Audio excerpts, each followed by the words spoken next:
Del periodo dal 1350 al 1480, queste fondamentalmente grandi linee erano le cose che dovevano essere giudicate dai vari giurati, oltre anche naturalmente la capigliatura È chiaro che stamattina non abbiamo visto nessuno con gli occhiali, guarda, ve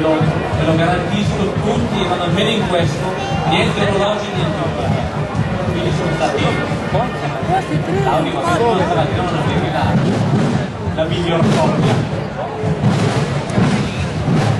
Intanto credo con una parola per dire che dato che abbiamo degli ultimi Cantù stanno uscendo di piazza e stanno terminando la loro sfilata, grande richiesta da parte del pubblico,